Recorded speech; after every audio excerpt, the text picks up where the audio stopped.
Hi everyone, this is Andrew with Physical Therapy and Balance Centers of Germantown, putting together another video for you guys today to talk about something that we treat quite a bit of here in the office, which is balance. Alright, so when we think about balance, we really have to think about it in several components. The first one is your visual system, so your information that you're receiving based on what you see. The second one is your vestibular system, which is giving feedback through one organ on each side of your ear there, your inner ear. That basically tells you where your head is in space, whether or not you're accelerating or decelerating.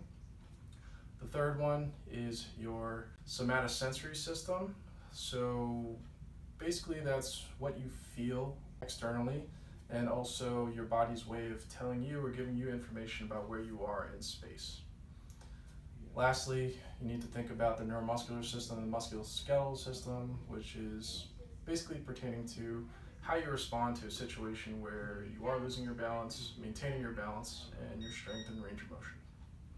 Alright, so balance is something that's important to kind of work on, especially for the older adults, so people over the age of 65.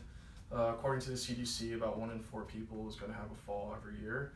1 in 5 falls is going to result in something serious, so either a bone breaking or some kind of brain injury.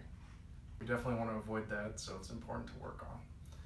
I wanted to give you guys today things that you can kind of work on at home, or like a little starter kit to help maintain your balance if it isn't too bad. And they're very simple, and you kind of do them wherever you are in the house, okay? So the first one's sit to stand. So you can either use like a chair if you want to stand up from your bed, you could do that. Really easy, you're just gonna have a seat.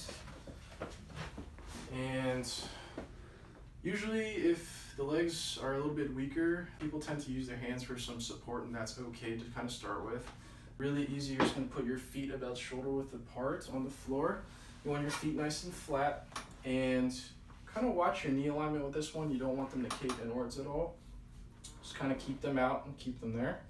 And really easy, you're just gonna sit up from the chair, okay?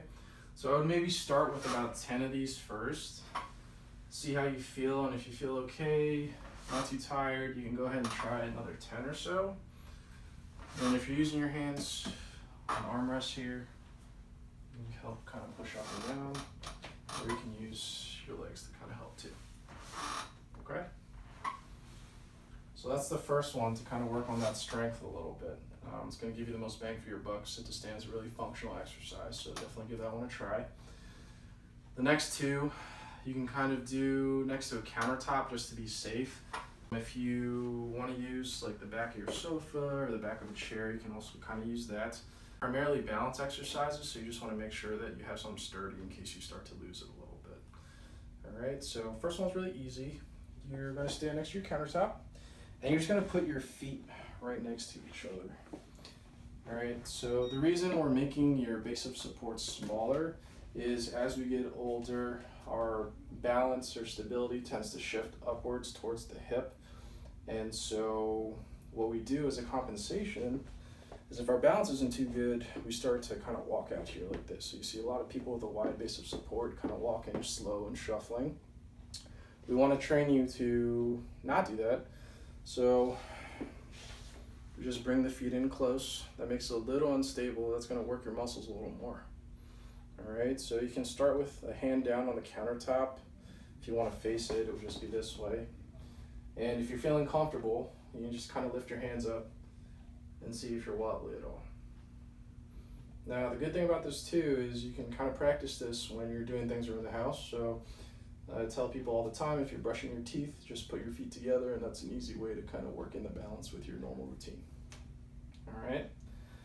The second balance exercise I want you to try is a tandem balance. So what that is you're just going to put kind of one foot in front of the other. Alright. Just like that. And same thing, you'll start with your hands on the table. If you feel pretty good, just go ahead and lift your hands off to make it a little harder. When you're doing these, I would aim, maybe start with like 15 seconds, and then just build it up in increments of 5 as it gets easier. And you should notice within 2 to 3 weeks, it should improve quite a bit as you practice. Alright?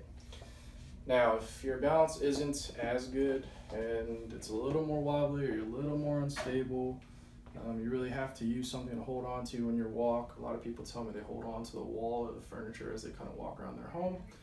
Might be good to come into the office and get checked out. What we'll do on evaluation is kind of test all those components that we mentioned earlier and try to design a program for you that's more individualized.